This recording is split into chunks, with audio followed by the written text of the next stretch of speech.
Hello বন্ধুরা, আজকে আমি শোনাবো আপনাদেরকে অন্ধকারের পরিচিত ভূত গল্প। গল্পটি ভালো লাগে থাকলে লাইক করে সাবস্ক্রাইব করবেন। চলো তাহলে গল্পটা শুরু করা যাক। আজকে যে ঘটনাটি শেয়ার করা হয়েছে এটি একটি অসম্ভব সত্য ঘটনা আপনাদের মাঝে শেয়ার করছি, যার ব্যাখ্যা আমার কাছে নেই। লেখক নীরব আহমেদ। এটি আমার এক বন্ধুর বাবার সাথে ঘটে যাওয়া একটি ঘটনা। ঘটনাটি ছিল এই রকম যে তিনি অর্থাৎ আমার বন্ধুর বাবা ঢাকা চাকরি করতেন। প্রায়ই সে ছুটিতে রাতে বাসায় ফিরতেন এবং বাসায় ফিরতে তার মোটামুটি বেশ রাত হয়ে যেত। একদিন সে ঢাকা থেকে বাসায় ফিরছিল। সেদিন আকাশে বিদ্যুৎ চমকাচ্ছিল এবং গুঁড়ি গুঁড়ি বৃষ্টি হচ্ছিল। তখন ছিল রাত প্রায় 11:30 থেকে 12টা মতো।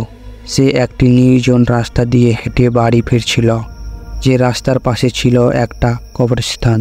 সে ছিল প্রচণ্ড সাহসী টাইপের একজন মানুষ।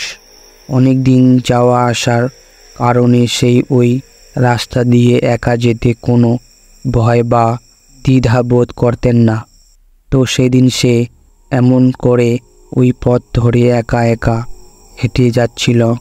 কিছু দূর যাওয়ার পর সে দেখতে পেল সামনে তার পরিচিত এক লোক হেঁটে যাচ্ছে। লোকটিকে দেখে সে চিন্তা করল, বেশ ভালোই হলো, দুজন গল্প করতে করতে বাড়ি যাওয়া যাবে। কিন্তু অদ্ভুত ব্যাপার হলো, সে যতই তাকে সামনে গিয়ে ধরার চেষ্টা করছে ততই লোকটির পিছনে চলে যাচ্ছে। সে এইবার একটু বিব্রত বোধ করল। সে লোকটিকে এবার জোরে ডাক দিতেই লোকটি দাঁড়িয়ে পড়ল। এরপর সে লোকটির সাথে হাঁটা শুরু করলো। হাঁটতে হাঁটতে সে একসময় বাড়ির খুব কাছে চলে আসলো।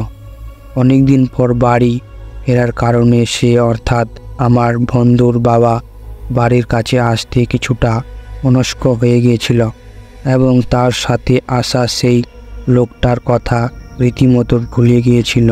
হঠাৎ সেই লোকটার কথা মনে পড়তেই সে পেছনে তাকালো, কিন্তু পেছনে তাকিয়ে সে অন্ধকার ছাড়া আর কিছুই দেখতে পেল না।